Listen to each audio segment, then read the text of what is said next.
हो सकता है और उनको हाथ पकड़कर जेल में डालने की आवश्यकता है। और यदि इसमें जांच होनी चाहिए, निष्पक्ष जांच होनी चाहिए।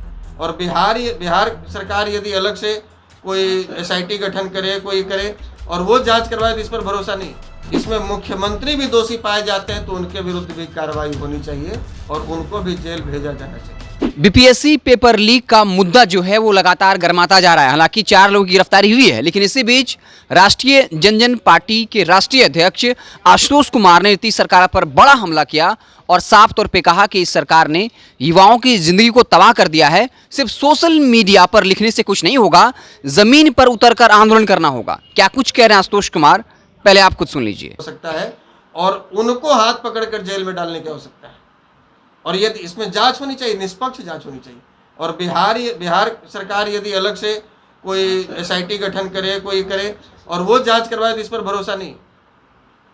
इतना बड़ा मामला है, केंद्र सरकार को संज्ञान लेते हुए सबसे बड़े जांच एजेंसी से इसकी जांच करानी चाहिए। और यदि इसमें मुख्यमंत्री भी दोषी पाए जाते हैं तो उनके विरुद्ध भी कार्रवाई होनी चाहिए और उनको भी जेल भेजा जाना चाहिए।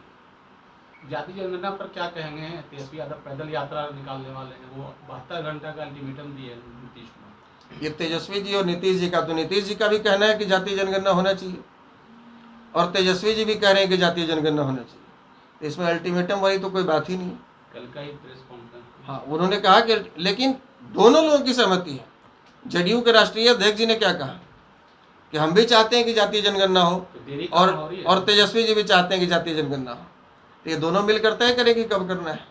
परीक्षा के लिए गवर्नर या किसी से मुलाकात करेंगे क्या? जी, निश्चित रूप से गवर्नर से मुलाकात करेंगे और जहां भी जाना पड़ेगा, यदि सड़क पर भी उतरकर आंदोलन करना होगा तो हम आंदोलन करेंगे। और बिहार के युवाओं से, छात्रों से, आप तमाम मीडिया बंधुओं के माध्यम से हम अपील करना चाहेंगे कि ये कोई पहली घटना तो है नहीं और आप यदि मौन रहेंगे तो आपके लिए आवाज़ कौन उठाएगा? बिहार में पेपर लीक हो रहा है तो हरियाणा के छात्र तो आवाज़ उठाएंगे, बिहार के छात्रों को आवाज़ उठाना होगा। और यदि आप साथ देने को तैयार हैं तो हम सड़क पर उतरकर संघर्ष करेंगे। हम सड़क पर ही संघर्ष किए हैं, हम लाठी भी खाए हैं, जेल भी गए हैं, मुकदमा भी झेले हैं, लेकिन आपके हित के लिए लड़े हैं और आगे भी लड़ेंगे। लेकिन आप लोगों को साथ देना होगा। हम यदि आप लोग साथ देते हैं तो हम मजबूती से आपकी आवाज़ बनेंगे। जी, एनटीपीसी की परीक्षा हुई, इतने लोग सड़क पर उतरे, इसका परिणाम क्या निकला? कई लोगों पे एफआईआर हुआ, टॉर्चर लोग हुए, कैसे लोग उतरेंगे सड़क पर? सरकार को झुकना तो पड़ा, सरकार को सफाई तो देनी पड़ी और बड़े ही बेशर्मी के साथ में केंद्रीय रेलवे मंत्री कहते हैं कि 2 करोड़ छात्र आ गए थे परीक्षा देने के लिए, इसलिए हम लोग व्यवस्था सही तरीके से नहीं कर पाए। तो शर्म आनी चाहिए कि आपकी सरकार है, इतनी बेरोजगारी है कि एक ग्रुप डी के परीक्षा के लिए 2-2 करोड़ लोग लाइन में लगे हुए हैं और एग्ज़ाम देने आते हैं।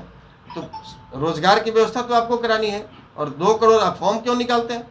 आप फॉर्म निकालेंगे तो बेरोजगारी आपके यहाँ ज़्यादा है तो लोग तो फॉर्म भरेंगे और एग्ज़ाम देने जाएंगे। उस हिसाब से आपको व्यवस्था करानी होगी। तो लड़कों ने संघर्ष किया तो पूरी दुनिया ने देखा कि इतना बड़ा घोटाला एनटीपीसी में हुआ था, रेलवे भर्ती में हुई थी। और यदि लड़के मौन रह जाते तो किसको पता चलता? किसी को नहीं पता चलता।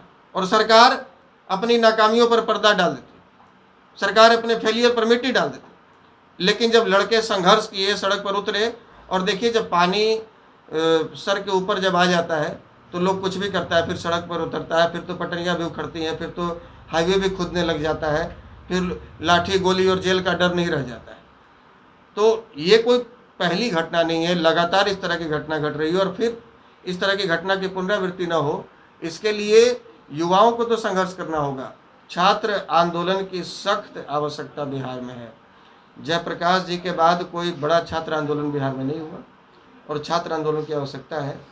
छात्र यदि एकजुट होंगे तो इन तमाम तरह की जो गलतियां सरकार के द्वारा की जा रही हैं या जो फेलियर है, इस पर अंकुश रहेगा, इस पर सुधार।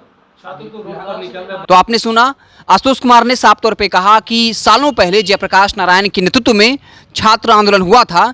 एक बार फिर से छात्र आंदोलन की जरूरत है, क्योंकि सरकार के कानों पर जू नहीं रेंग रही है। सिर्फ सोशल मीडिया पर लिखने से कुछ नहीं होगा।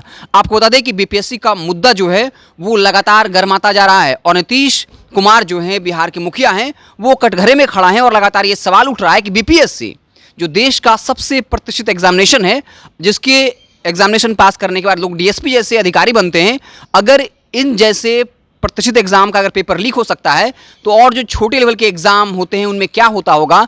और ये तो गनीमत रही कि इसका खुलासा हुआ और साफ तौर पे आशुतोष कुमार ने नीतीश सरकार पर हमला किया और छात्रों से आह्वान किया है कि वो जो है सिर्फ सोशल मीडिया पर बयानबाजी ना करें, सोशल मीडिया पे सिर्फ ना लिखें, बल्कि ज़मीन पर उतरकर नीतीश सरकार के खिलाफ हल्ला बोलें।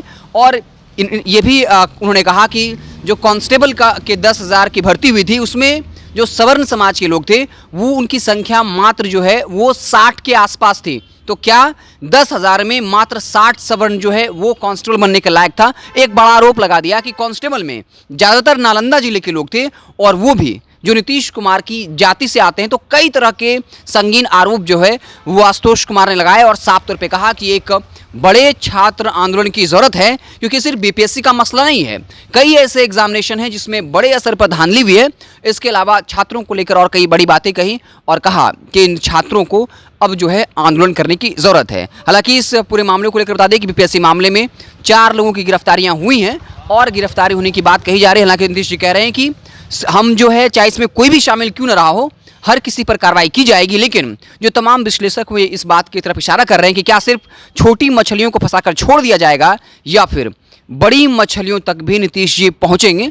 इन तमाम मसलों पे जो है खुलकर कई बातें की है। आप देखते रहें NBC 24। बहुत बहुत धन्यवाद।